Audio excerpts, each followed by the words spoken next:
The letter arrived on a Tuesday morning in late March of 1883, and Eleanor Sutton knew before she even broke the wax seal that her carefully constructed world was about to crumble like dust between her fingers. She stood on the wide porch of her family's ranch house outside Snowflake, Arizona, the envelope trembling in her hands as she watched a lone rider approach through the budding cottonwoods that lined the drive. The spring air carried the scent of sage and new grass, and somewhere in the distance, cattle lowed as the ranch hands moved them to fresh pasture. Her father had built this place from nothing 20 years ago, carving prosperity from the high desert with determination and sweat. And now it was hers to protect. At 23, Eleanor had thought herself fortunate when Randolph Westin had arrived in town 6 months earlier, a refined gentleman from Boston with impeccable manners and what appeared to be considerable means. He had courted her with poetry and promises, and she had accepted his proposal despite the small voice in her head that whispered caution. The rider drew closer, and Eleanor recognized the lean figure of Jake Anderson, one of her father's most trusted ranch hands. He was 25, with sun-darkened skin and eyes the color of summer sky, and he had worked the Sutton Ranch for 3 years, with a quiet competence that her father had valued above all else. Since her father's death 4 months ago, Jake had taken on even more responsibility, managing the other hands and keeping the operation running smoothly. Eleanor had always appreciated his steadiness, though she had never allowed herself to see him as anything more than an employee, no matter how often she caught herself watching him work from her kitchen window. Jake swung down from his horse with the easy grace of a man born to the saddle, his hat in his hands as he approached the porch. His expression was troubled, and Eleanor felt her stomach tighten with apprehension. "Miss Sutton," he said, his voice low and serious, "I need to talk to you about something important. It concerns your intended." Eleanor's fingers tightened on the letter she still held. "What about Randolph?" Jake's jaw worked for a moment, as if he were choosing his words carefully. "I was in Holbrook yesterday, picking up supplies, stopped at the saloon for a drink, and I overheard some men talking. They didn't know who I was, didn't know I worked for you." He paused, his eyes meeting hers with an intensity that made her breath catch. They were laughing about how Randolph Westin had finally found himself a rich widow to marry. Said he had done the same thing in 3 other towns, courting women with property and money, then disappearing after the wedding with whatever he could get his hands on. The world seemed to tilt beneath Eleanor's feet. That cannot be true. Randolph is a gentleman. He has his own fortune from his family's shipping business. "Does he?" Jake asked quietly. "Have you ever seen proof of that? Has he ever shown you anything substantial about his background?" Eleanor opened her mouth to respond, then closed it again. Now that she thought about it, Randolph had been remarkably vague about his family and his business dealings. He had charmed her with his cultured manner and his knowledge of literature and music, things she had missed since moving west from St. Louis as a child. He had made her feel sophisticated and valued, and she had been so grateful for the attention after years of feeling like nothing more than a ranch manager in a dress. "I cannot accuse a man based on saloon gossip," she said, but her voice lacked conviction. Jake stepped closer, close enough that she could see the concern etched in every line of his face. "I know that, Miss Sutton.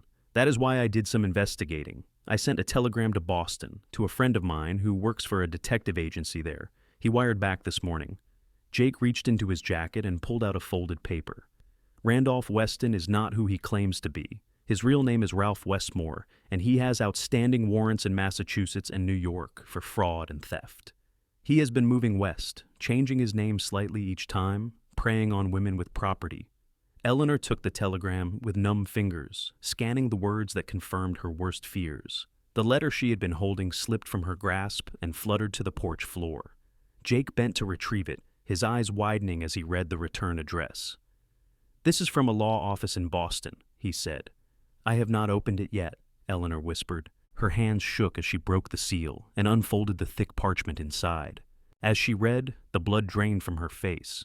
"It is from an attorney representing 3 women who claim that Randolph defrauded them. They are warning me not to marry him, saying he will steal everything I own and disappear." Jake's expression hardened. "When is the wedding?" "Saturday, 3 days from now." Eleanor sank into one of the porch chairs, her legs no longer able to support her. "How could I have been so foolish? I pride myself on being practical and clear-headed. And yet, I let a smooth-talking con man deceive me completely. Jake knelt beside her chair, his large, calloused hand covering hers with surprising gentleness. You are not foolish, Miss Sutton. You are trusting and kind, and he took advantage of that. But now you know the truth, and you can protect yourself. Eleanor looked down at their joined hands, noticing for the first time how right it felt to have Jake close to her. I need to confront him. I need to call off the wedding immediately. That might be dangerous, Jake warned. If he knows you have discovered his game, he might try something desperate. These men can be unpredictable when cornered. What do you suggest? Jake was quiet for a moment, thinking. We need to be smart about this. Randolph does not know that you know. We can use that to our advantage. Let me think on it. Come up with a plan that will expose him publicly, so he cannot just move on to another victim in another town. Eleanor felt a surge of gratitude toward this quiet, steady man who had always been there in the background of her life. Why are you doing this for me, Jake? You could have simply given me the information and let me handle it. His blue eyes met hers, and in them she saw something that made her heart skip. Because I could not stand by and watch you throw your life away on a man who does not deserve you, who could never appreciate what an incredible woman you are. He stood abruptly, as if realizing he had said too much. I should go. I will come back this evening with a plan. Eleanor watched him ride away, her mind whirling with confusion and something else, something that felt dangerously like hope. She had been so focused on finding security and companionship with Randolph that she had never noticed the way Jake looked at her, never allowed herself to acknowledge the flutter in her chest when he smiled at her over morning coffee in the ranch kitchen. The rest of the day passed in a blur. Eleanor went through the motions of her daily tasks, reviewing accounts, checking on the spring calves, meeting with the cook about the week's menu. All the while, her mind kept returning to Jake's words and the revelation about Randolph. She felt like a fool, but more than that, she felt angry. Angry at Randolph for his deception, angry at herself for being taken in, and angry at the world for forcing women into positions where they needed to marry for security rather than love. By the time evening fell and Jake returned to the house, Eleanor had worked herself into a cold fury that was far more dangerous than any hot-tempered outburst could have been.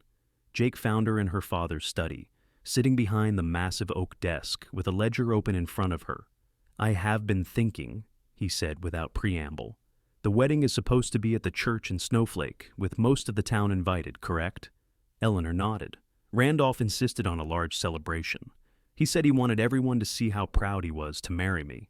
The irony of those words now made her stomach turn. Perfect, Jake said.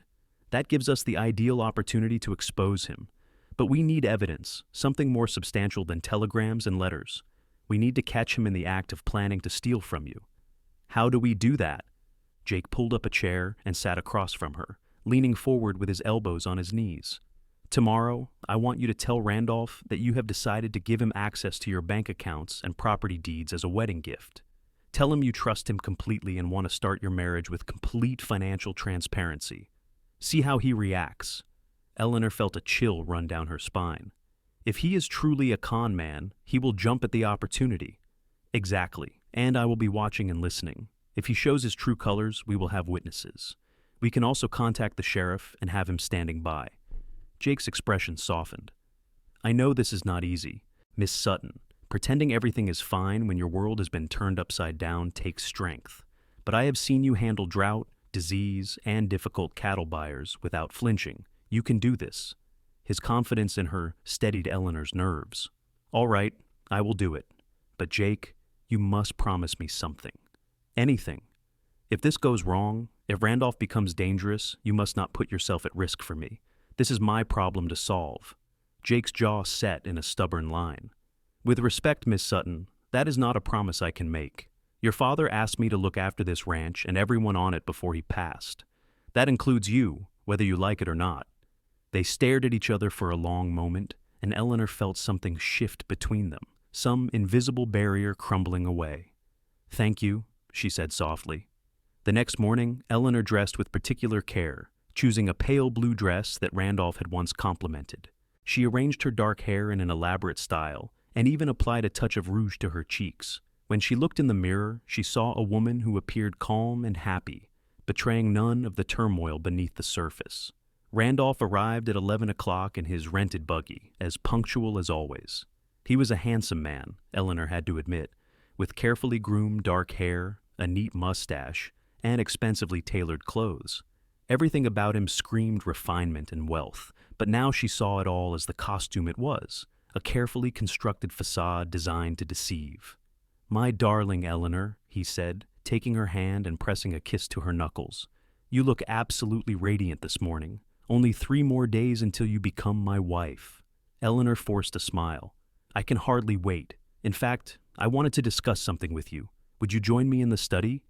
Randolph followed her inside, his eyes sharp with interest. Eleanor had asked Jake to position himself in the small storage room adjacent to the study, where he could hear everything through the thin wall. She knew he was there now, listening. "Randolph, I have been thinking about our future together," Eleanor began, settling into her father's chair with what she hoped looked like relaxed confidence. "I realize that I have been rather independent, managing this ranch and my finances on my own since Father died. But we are about to become husband and wife, and I want you to know that I trust you completely." Randolph's smile widened. "My dear, your independence is one of the qualities I admire most about you." "That is very kind of you to say.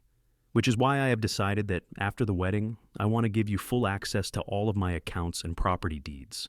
I want us to manage everything together, as true partners." Eleanor watched his face carefully as she spoke. "In fact, I thought we might go to the bank tomorrow and add your name to everything, so that you can handle matters if I am ever indisposed."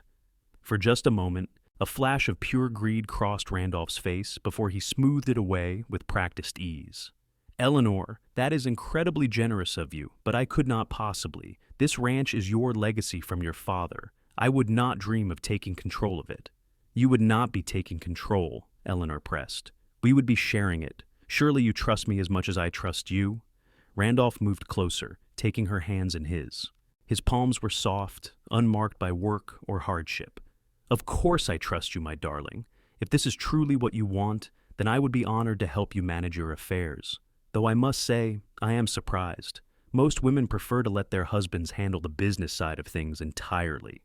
"Well, I am not most women," Eleanor said, gently extracting her hands from his grasp. "Shall we plan to visit the bank tomorrow afternoon? I will have my attorney prepare the necessary documents." "That would be perfect," Randolph agreed, his eyes glittering with barely concealed excitement. "You have made me a very happy man, Eleanor. I promise you will never regret choosing me as your husband." As Eleanor showed him out a few minutes later, exchanging pleasantries about the wedding preparations, she felt sick to her stomach. Jake had been right. Randolph had not even attempted to dissuade her from giving him access to her assets. A man who truly loved her would have been more cautious, more protective of her interests. Instead, Randolph had practically salivated at the opportunity. Jake emerged from the storage room as soon as Randolph's buggy disappeared down the drive. His face was grim. "Did you see how quickly he agreed? A real gentleman would have insisted you keep your assets separate, at least until after you were married." Eleanor nodded, sinking into a chair. "I saw it, and I heard it in his voice. He can barely contain his excitement." She looked up at Jake. "What now?" "Now we set the trap.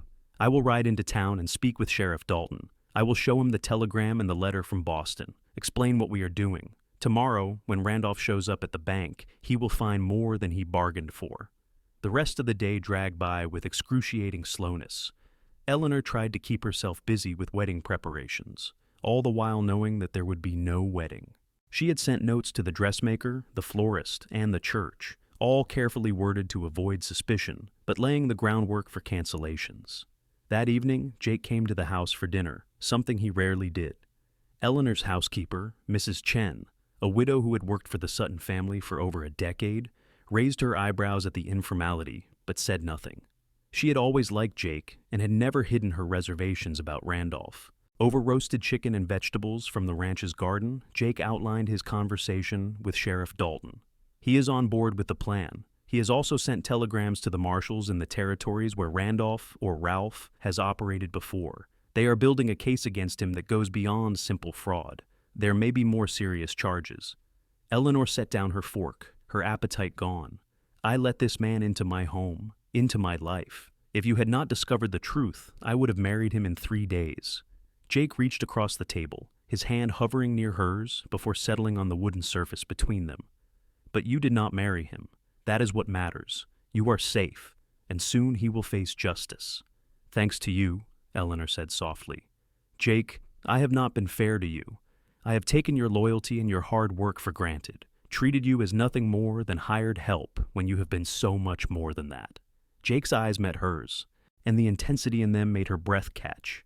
I never minded, Miss Sutton. I never expected anything more than what you gave me, which was a purpose and a place to belong. Your father took a chance on me when I had nothing but a horse and a bedroll to my name. I owe everything to this family. My name is Eleanor, she said. I think we have gone beyond formalities. Do you not agree? A slow smile spread across Jake's face, transforming his usually serious expression into something warm and open. Eleanor, then, though it will take some getting used to. They talked late into the evening, long after Mrs. Chen had cleared the dinner dishes and retired to her cottage behind the main house. Eleanor found herself telling Jake things she had never shared with anyone, her fears about managing the ranch alone, her loneliness since her father's death, her doubts about her decision to marry Randolph even before she learned the truth about him. I think I knew something was wrong, she admitted. There were little things, inconsistencies in his stories, the way he never seemed to have any money of his own despite claiming to be wealthy. But I ignored my instincts because I was afraid of being alone. Jake leaned back in his chair, his long legs stretched out in front of him. Being alone is not the worst thing in the world. Being with the wrong person, that is far worse. Is that why you have never married? Eleanor asked, then immediately regretted her boldness. I apologize. That was too personal. No, it is all right. Jake's expression grew thoughtful. I never married because I never found a woman who could see past the dirt under my fingernails and the calluses on my hands. I am just a cowboy, Eleanor. I know how to work cattle and fix fences and break horses, but I cannot quote poetry or discuss European literature. I always figured that was not enough for someone like you. Eleanor's heart clenched at the resignation in his voice. Someone like me? Jake, I grew up on this ranch. I learned to ride before I could read, and I can brand a calf as well as any of the hands. The refined lady act is just that, an act I put on because I thought it was what I was supposed to be. But the truth is, I am happiest when I am out riding the property, checking on the cattle, working with my hands. Jake sat up straighter, his eyes searching her face. Then why did you agree to marry a man like Randolph Westin? He would have taken you away from all of this, made you into some kind of society wife in Boston or New York. Because I was scared, Eleanor admitted. Because every rancher in the territory sees me as a burden, a woman playing at a man's job. Because I thought I needed someone respectable to give me credibility, to help me hold on to what my father built. She stood abruptly, moving to the window that looked out over the darkened ranch yard. But I was wrong. I do not need a man to validate me or give me worth. I have proven myself a dozen times over. She heard Jake stand and move behind her. He did not touch her, but she could feel the warmth of his body close to hers. You have proven yourself every single day since your father passed. Every hand on this ranch respects you, Eleanor. They know you are as tough and capable as any man, and twice as smart as most. You do not need someone like Randolph Westin. You never did. Eleanor turned to face him, and suddenly the space between them seemed charged with possibility. What do I need, Jake? His hand came up slowly, giving her every opportunity to step away, and cupped her cheek with a gentleness that belied his rough exterior. You need someone who sees you for who you really are, not who they want you to be. Someone who respects your strength and your independence.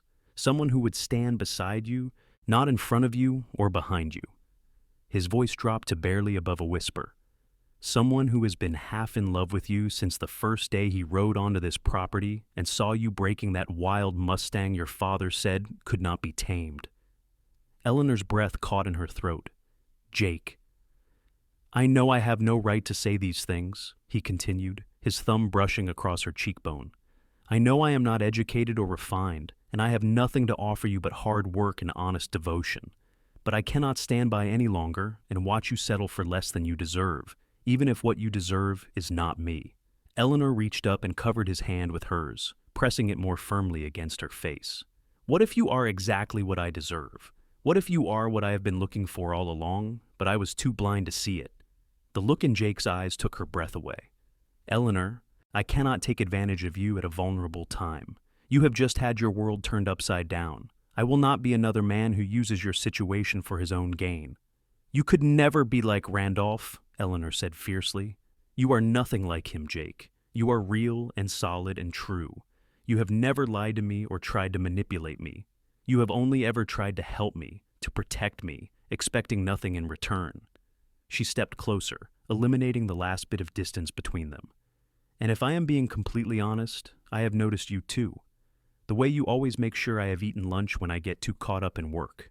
The way you position yourself between me and any potential danger without even thinking about it. The way you smile when you think I'm not looking."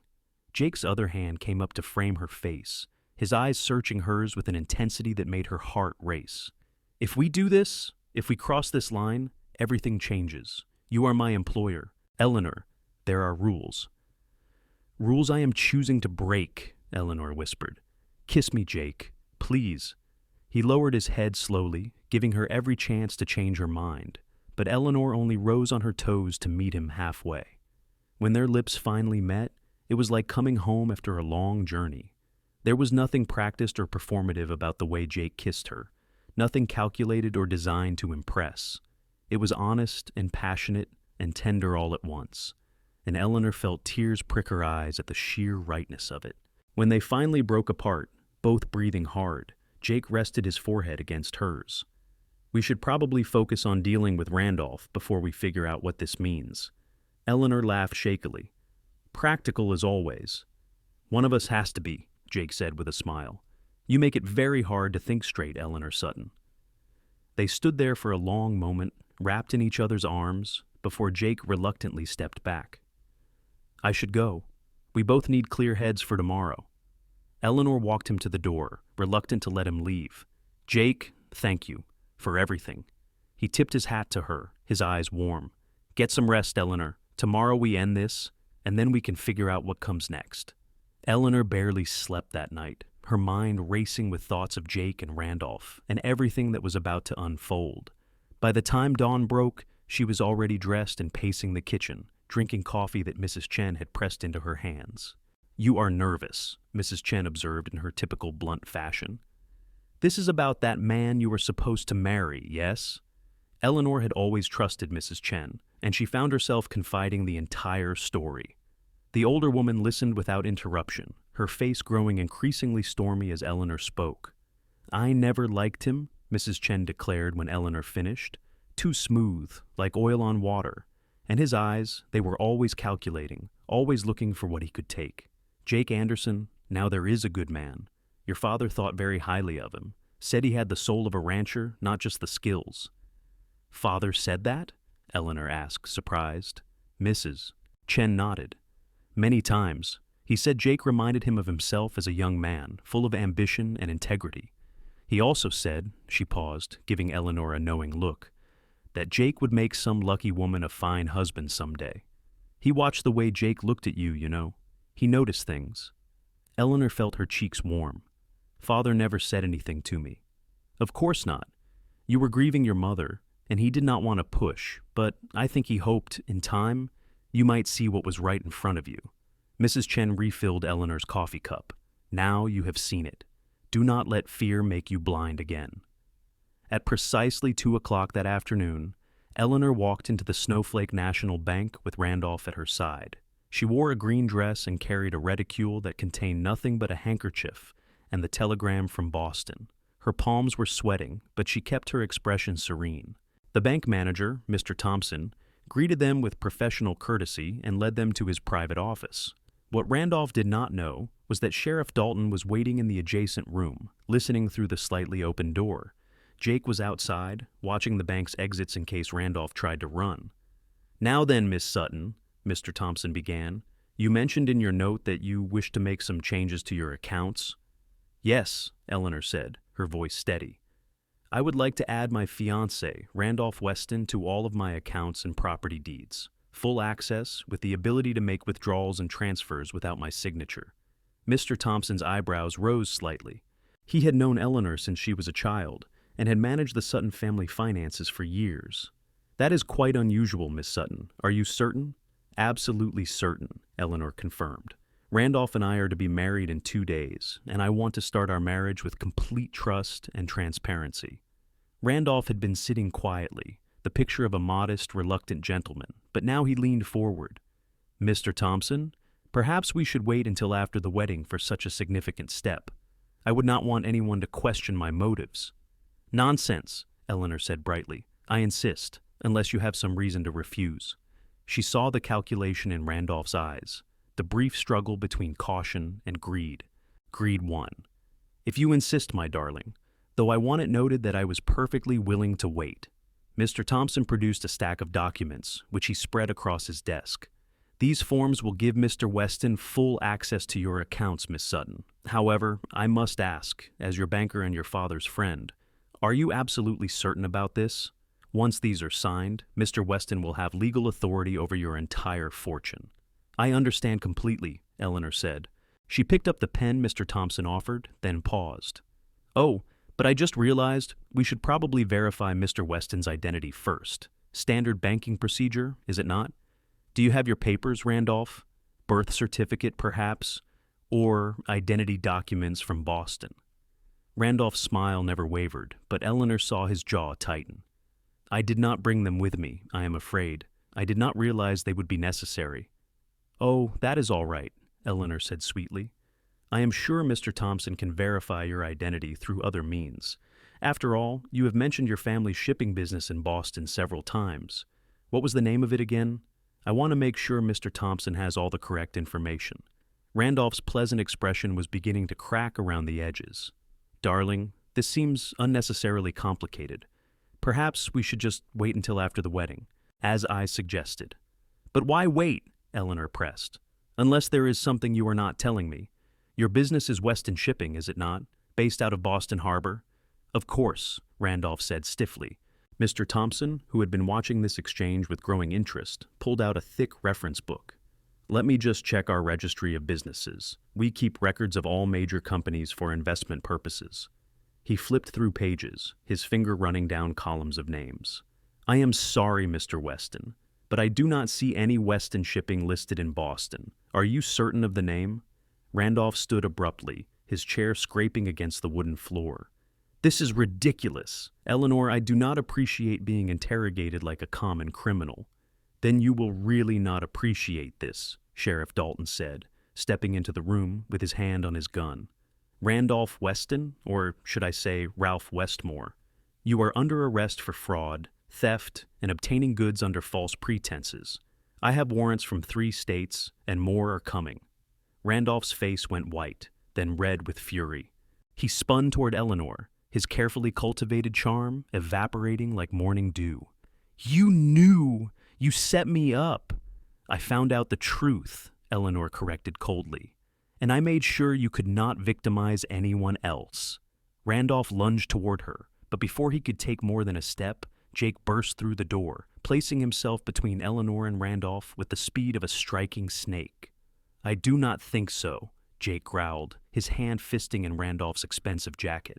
Sheriff Dalton quickly restrained Randolph, snapping handcuffs on his wrists, while the con man cursed and threatened. You will regret this, Eleanor Sutton. I will ruin you. I will tell everyone what a cold, scheming woman you are. Tell them, Eleanor said calmly. I would rather be known as cold and scheming than as your victim. As Sheriff Dalton dragged Randolph from the bank, still shouting threats and obscenities, Eleanor felt her legs begin to shake. The adrenaline that had sustained her through the confrontation was draining away, leaving her weak and trembling. Jake's arm came around her waist, steady and supportive. It is over, he said quietly. You were incredible.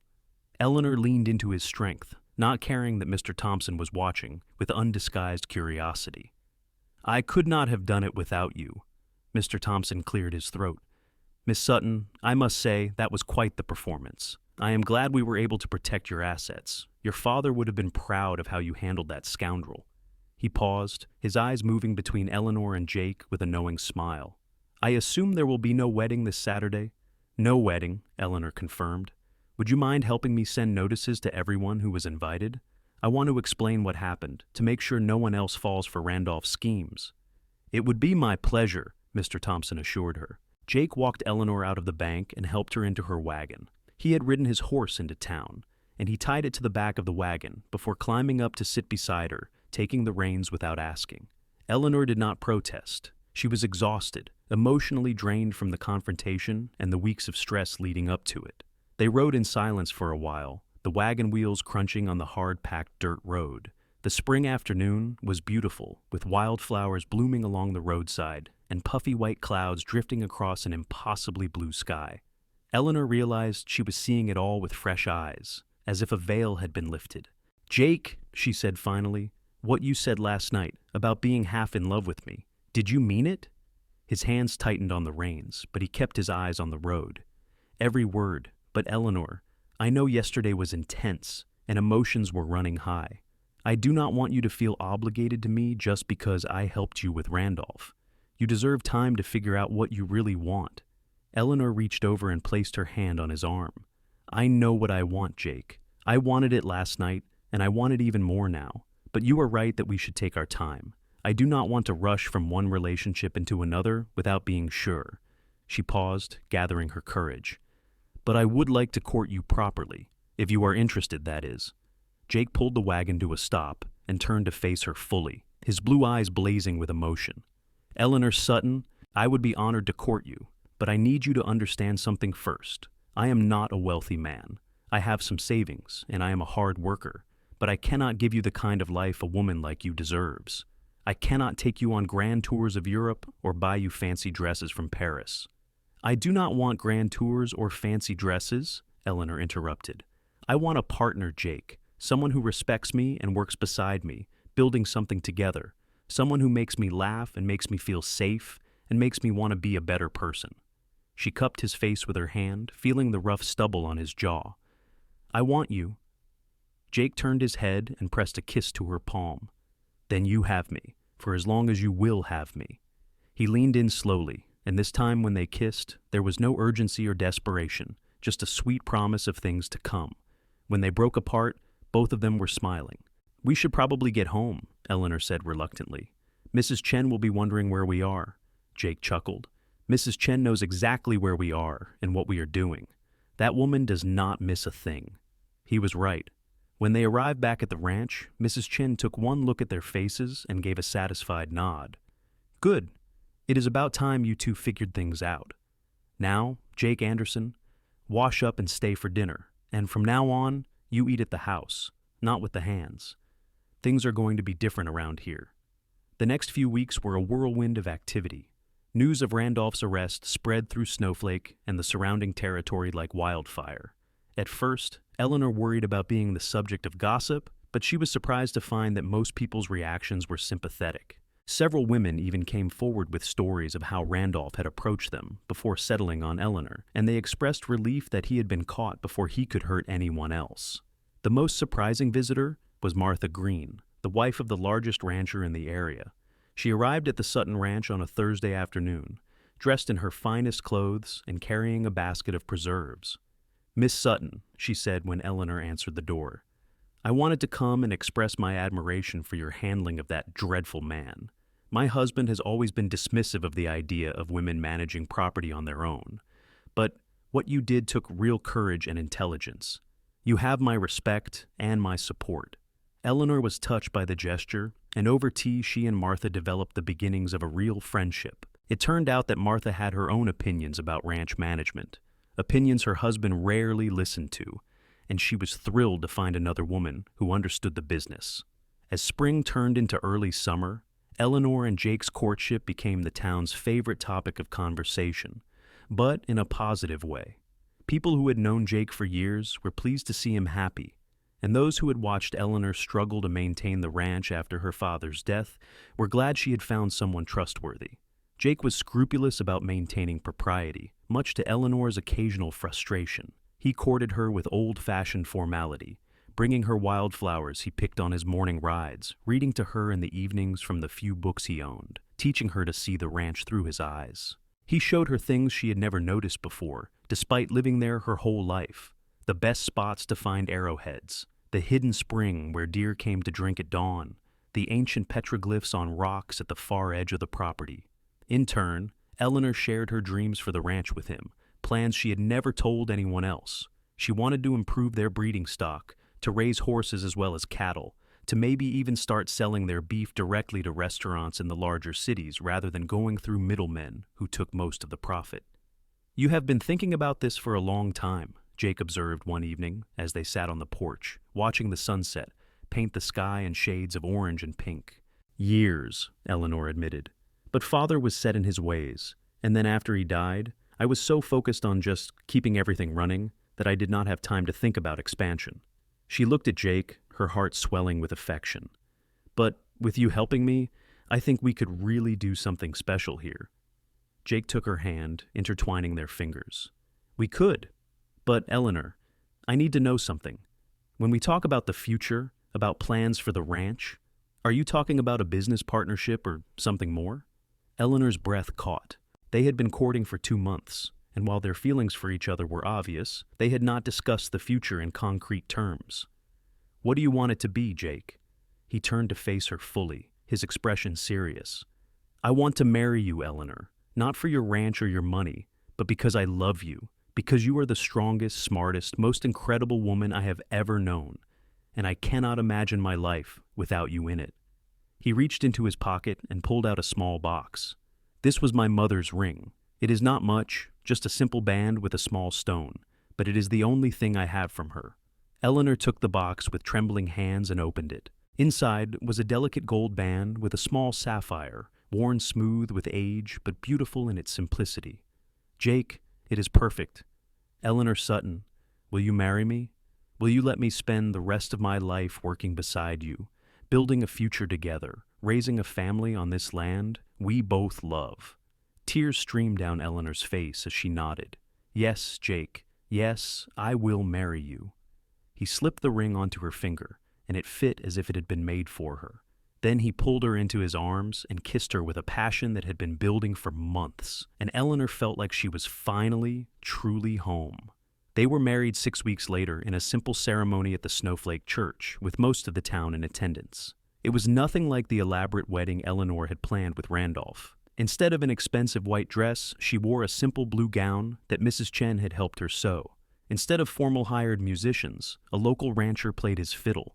Instead of imported champagne and fancy catered food, they had a potluck reception where everyone brought their favorite dishes. And yet it was perfect, because it was real and honest and surrounded by people who genuinely cared about them. Martha Green and her husband attended, as did Sheriff Dalton, Mr. Thompson from the bank, and every single one of the ranch hands, scrubbed clean and wearing their Sunday best. When Jake kissed his bride at the end of the ceremony, the church erupted in cheers and applause. As they walked back down the aisle together, Eleanor caught sight of Mrs. Chen wiping tears from her eyes, and she felt her own eyes begin to water. The reception was held in the church's meeting hall, and it turned into the kind of celebration Snowflake had not seen in years. People danced and laughed and ate until they were stuffed, and the fiddler played until his fingers were sore. Jake held Eleanor close as they swayed to the music, and she rested her head on his shoulder, feeling more content than she ever had in her life. "Happy?" Jake murmured into her hair. "Happier than I ever thought possible," Eleanor replied. "Thank you, Jake, for seeing the truth about Randolph, for making sure I found out before it was too late. You saved me from making the biggest mistake of my life." Jake pulled back to look at her, his eyes soft with love. "You saved yourself, Eleanor. I just gave you the information. You were the one who was brave enough to face the truth and do something about it." "We saved each other then," Eleanor said. "Because you showed me what real love looks like, and I do not think I would have known before."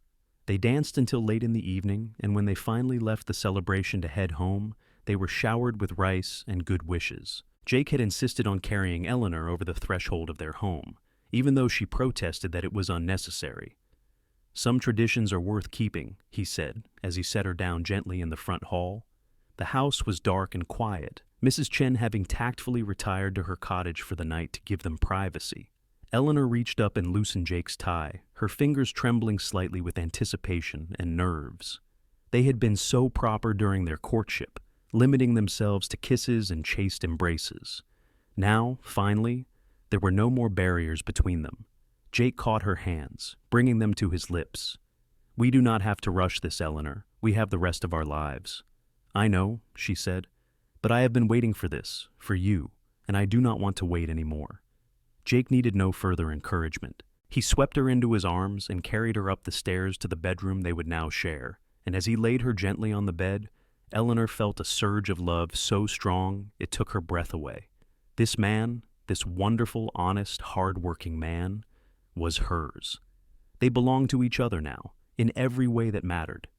Their wedding night was everything Eleanor had hoped it would be, tender and passionate and filled with whispered words of love. To Eleanor's delight, having Jake as a full partner rather than just a hand made everything easier. They divided responsibilities based on their strengths, with Jake managing the day-to-day operations and the hands while Eleanor handled the business side, the accounts, and the long-term planning. They also began implementing some of Eleanor's ideas for expansion. Jake knew a horse breeder over in Prescott who was willing to sell them some quality breeding stock at a fair price.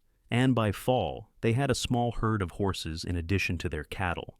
Eleanor negotiated a contract to supply beef directly to a hotel in Flagstaff, cutting out the middleman and increasing their profit margin significantly. The ranch began to thrive in a way it never had before, and word spread throughout the territory about the Sutton Anderson Ranch and its innovative practices.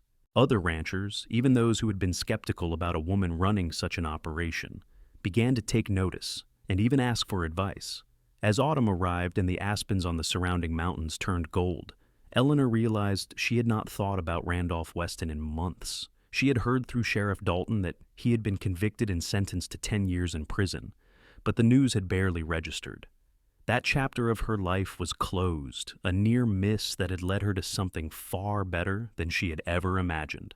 One evening in late October, as Eleanor and Jake sat together on the porch wrapped in a blanket against the cooling air, Eleanor felt a flutter in her stomach that had become increasingly familiar over the past few weeks.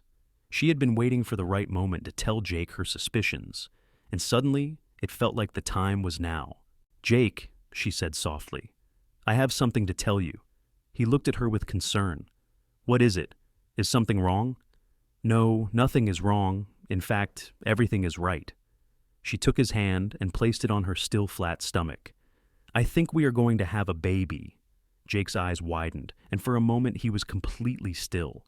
Then a grin spread across his face, so wide and joyful that Eleanor could not help but laugh. "A baby? Eleanor, are you sure?" "Pretty sure," she said. "I have been feeling strange for a couple of weeks, and I am late. I was going to ride into town to see the doctor next week to confirm it. But I wanted to tell you first." Jake pulled her into a fierce embrace, then immediately loosened his hold, as if afraid he might hurt her. "This is incredible. We are going to be parents." "Are you happy?" Eleanor asked, even though his reaction made the answer obvious. "Happy does not begin to cover it," Jake said. He pressed his forehead to hers. "You have given me everything, Eleanor. A home, a purpose, a love I never thought I deserved. And now, a child. I promise you, I will spend the rest of my life making sure you never regret choosing me." "I could never regret it," Eleanor whispered. "You are the best thing that ever happened to me, Jake Anderson." The doctor confirmed Eleanor's pregnancy a week later, predicting the baby would arrive sometime in early June. The news spread through the community quickly, and Eleanor was touched by the outpouring of support and excitement. Women she barely knew stopped by with hand-knitted baby clothes and advice, and Martha Green appointed herself Eleanor's unofficial guardian, making sure she was not working too hard and eating properly. Jake became wonderfully, adorably overprotective. He insisted Eleanor stop doing any heavy lifting, hovering anxiously whenever she went near the horses, and nearly drove her crazy with his constant concern. But Eleanor found his worry endearing rather than annoying because it came from a place of genuine love and care. Winter settled over the high desert of Arizona, bringing cold nights and occasional snow to the higher elevations. Eleanor and Jake spent the long evenings planning for their growing family, discussing names and making plans to convert one of the spare bedrooms into a nursery. Jake built a beautiful cradle from pine wood, carving intricate designs into the headboard with painstaking care. As Eleanor's pregnancy progressed, she found herself reflecting on how much her life had changed in less than a year. 12 months ago, she had been lonely and struggling, about to make a terrible mistake by marrying a man who saw her as nothing more than a mark. Now she was happily married to a man who loved her for exactly who she was, expecting their first child, and running a successful ranch that was the envy of the territory. And it was all because Jake had cared enough to dig into Randolph's background, to uncover the truth, and to make sure she found out before it was too late. He had saved her not just from financial ruin, but from a life of misery with a man who would have crushed her spirit. Spring arrived with a burst of wildflowers and new life. The cattle produced a healthy crop of calves, the horses were thriving, and Eleanor's belly was now round and prominent. She had mostly given up riding, much to her frustration. But Jake had modified the wagon seat to make it more comfortable for her, and she still insisted on reviewing the daily operations from her rolling perch. On a warm morning in early June, Eleanor woke to a strange cramping sensation low in her back. By noon, she knew the baby was coming. Jake rode into town at breakneck speed to fetch the doctor and Mrs. Chen, who had attended dozens of births over her years in Arizona. Martha Green arrived shortly after, shooing the men out of the house and taking charge with calm efficiency. The labor was long and difficult, lasting well into the night. Jake paced the porch, unable to stay still, jumping at every sound from inside the house. The ranch hands kept him company, offering quiet support and sharing stories of their own children's births to distract him. Finally, just as dawn was breaking on a new day, a baby's cry pierced the air. Jake nearly fell over himself running into the house, taking the stairs 3 at a time. He burst into the bedroom to find Eleanor propped up on pillows, looking exhausted but radiant, holding a tiny bundle wrapped in a soft blanket. "It is a boy," she said softly, her eyes shining with tears. "Jake, come meet your son." Jake approached slowly, almost reverently, and looked down at the tiny face peeking out from the blanket. The baby had a shock of dark hair, and, when he briefly opened his eyes, Jake saw they were the same deep blue as Eleanor's. "He is perfect," Jake whispered, his voice choked with emotion. "Absolutely perfect." Eleanor shifted the baby so Jake could hold him, guiding his arms into the proper position. Jake had never held anything so small and fragile in his life, and he was terrified he might drop him or hold him wrong. But as he looked down at his son, feeling the tiny weight in his arms, he was overwhelmed by a love so fierce and protective it nearly brought him to his knees. "What should we name him?" Eleanor asked. They had discussed many names over the winter, but suddenly none of them seemed right. Jake looked at his wife, his partner, the love of his life, and thought about everything they had overcome to get to this moment. "What about Samuel?" he suggested. "It was your father's middle name, was it not?" Eleanor's eyes filled with fresh tears. "Samuel Joseph Anderson. It is perfect, Jake." Little Samuel was a healthy, hungry baby who quickly established himself as the center of the household. Mrs. Chen doted on him shamelessly, and even the gruff ranch hands found excuses to stop by the house to catch a glimpse of the boss's son. Martha Green brought her own grown daughters to visit, and they offered Eleanor advice and support as she navigated the challenges of new motherhood. Jake was a natural father, patient and gentle with the baby, despite his rough exterior. He would spend hours holding Samuel, singing softly to him, or telling him stories about the ranch. Eleanor often woke in the night to find Jake's side of the bed empty, and she would find him in the nursery, rocking their son and staring at him with an expression of absolute wonder. As summer progressed and Samuel grew stronger and more alert, life on the ranch settled into a new rhythm. Eleanor was surprised to find that motherhood did not diminish her ability to run the business as she had feared. With Jake managing the physical operations and Mrs. Chen helping with Samuel, Eleanor was able to maintain her role while still being present for her son. By Samuel's first birthday, the ranch was more prosperous than it had ever been. They had expanded their horse breeding operation, added another 100 head of cattle, and were negotiating contracts with buyers as far away as California.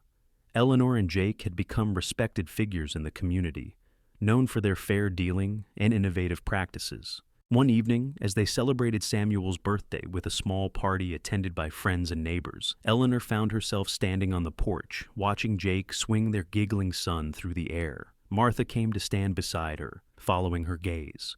"You have built a good life here," Martha said. "Your father would be proud." "I hope so," Eleanor replied. "Though I cannot take all the credit. Jake is the one who made it possible." Martha smiled. "You made it possible for each other. That is what a real partnership looks like." She paused. "Can I tell you something? When that Westin man was courting you, I was worried. There was something about him that did not sit right with me, but I did not want to interfere. When the truth came out about who he really was, I felt terrible that I had not said anything. You could not have known, Eleanor assured her. Maybe not, but I knew Jake was the better man, even if I did not know why Westin was wrong. Sometimes our instincts know things our minds have not figured out yet. Martha squeezed Eleanor's hand. I am glad you found your way to the right choice. As the party wound down and guests began to leave, Eleanor helped Mrs. Chin clean up while Jake put Samuel to bed.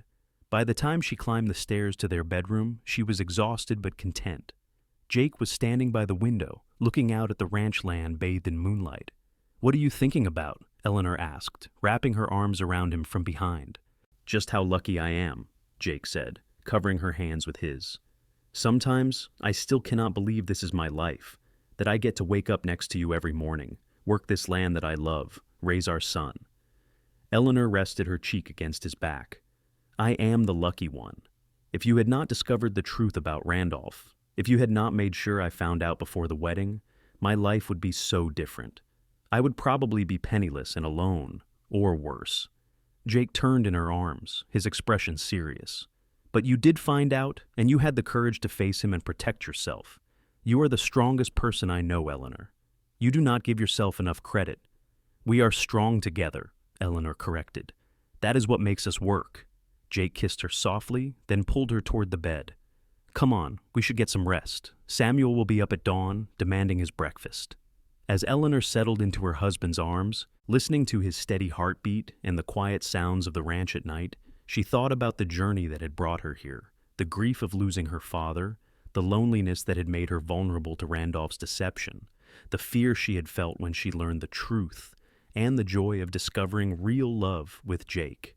It had not been an easy path, but it had led her exactly where she was meant to be, with a man who saw her as an equal partner, who respected her strength while supporting her weaknesses, who loved her unconditionally and completely, with a son who was healthy and happy, growing up on the land she loved, with a future full of possibility and promise.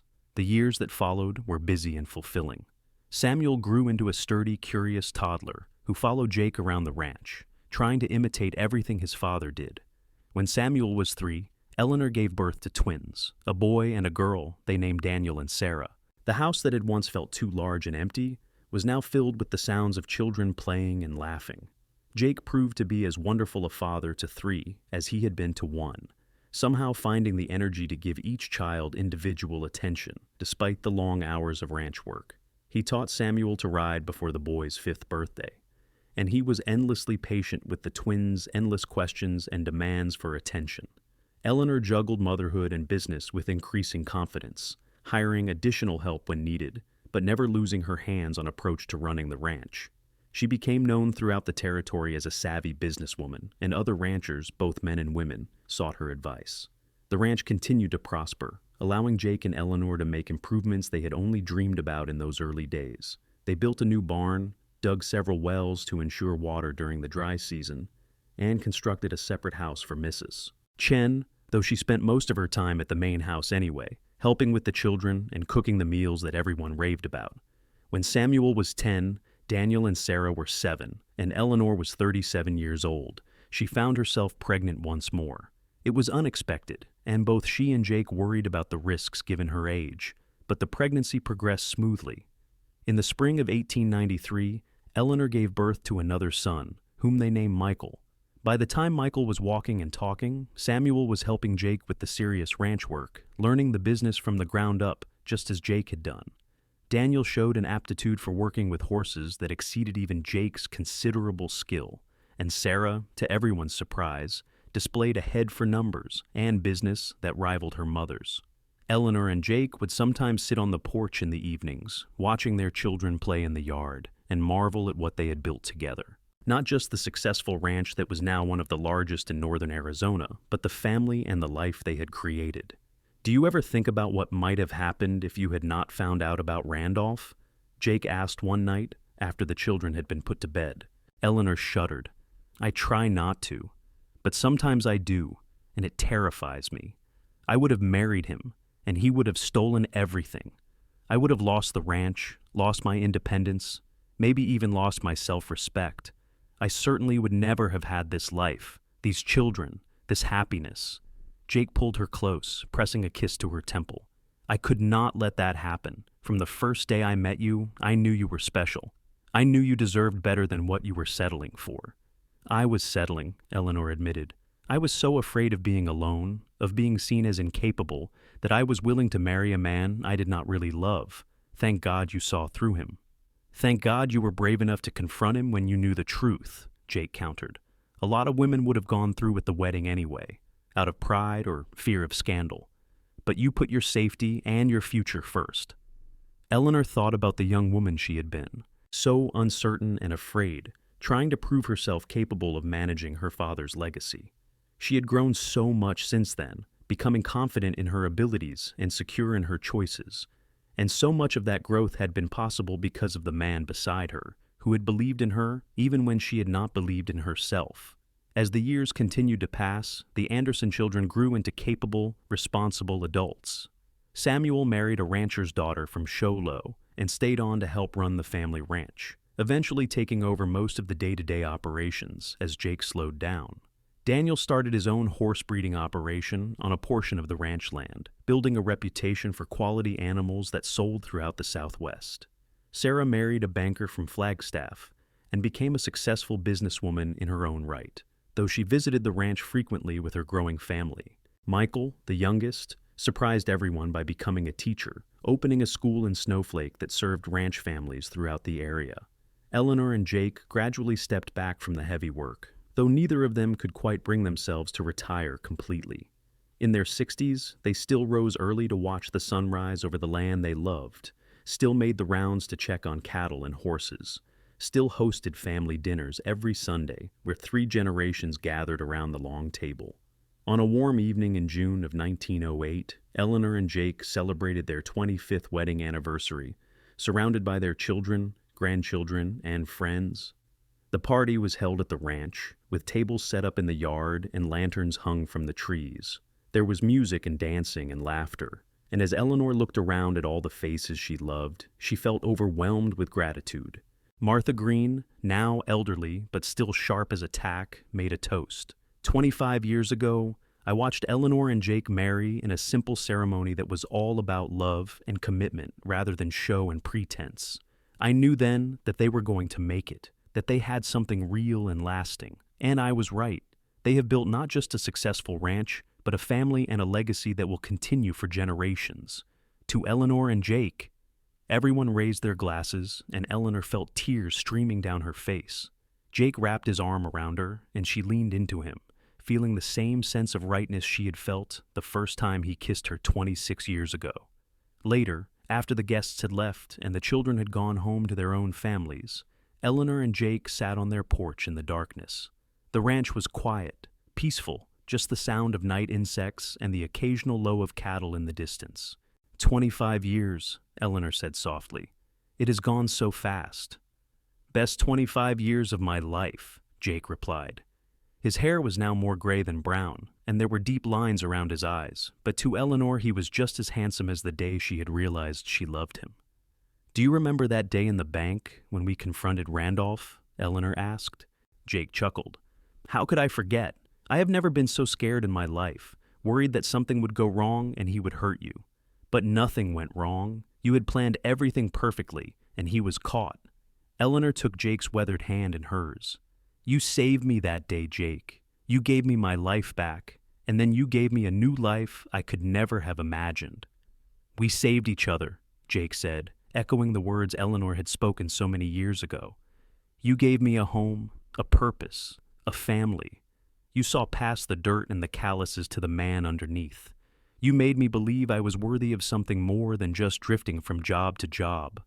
They sat in comfortable silence for a while, holding hands and watching the stars emerge in the darkening sky.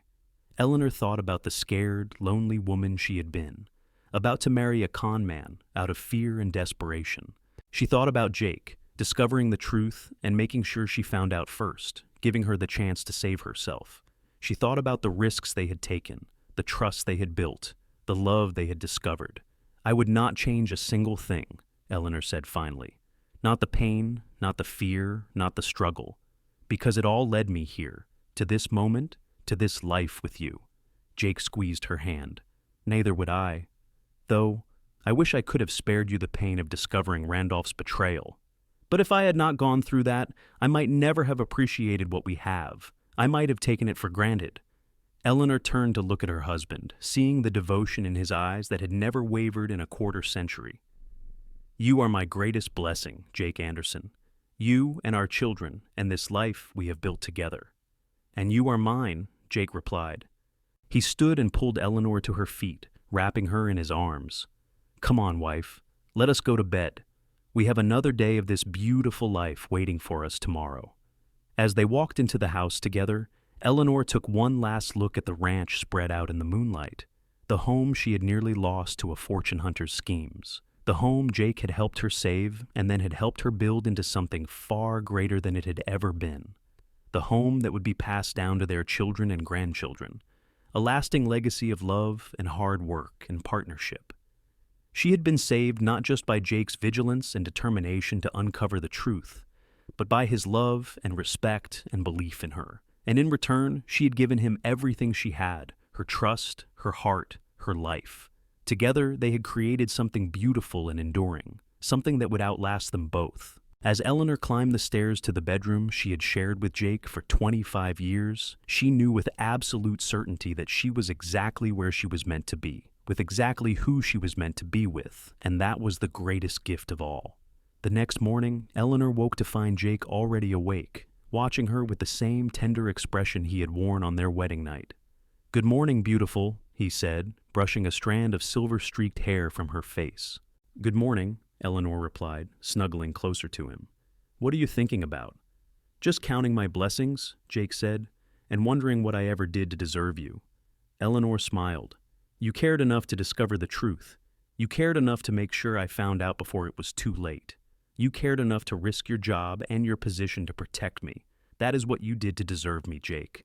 You loved me before I even knew I needed to be loved. Jake kissed her softly. And I will love you until my last breath, Eleanor Anderson. That is a promise.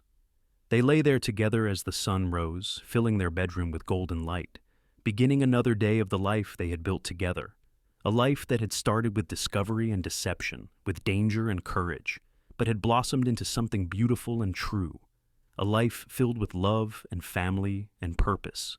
And as Eleanor finally rose to face the day, her hand clasped firmly in Jake's, she knew that every challenge they had overcome had been worth it, because it had brought them here, to this perfect moment, to this perfect life, together.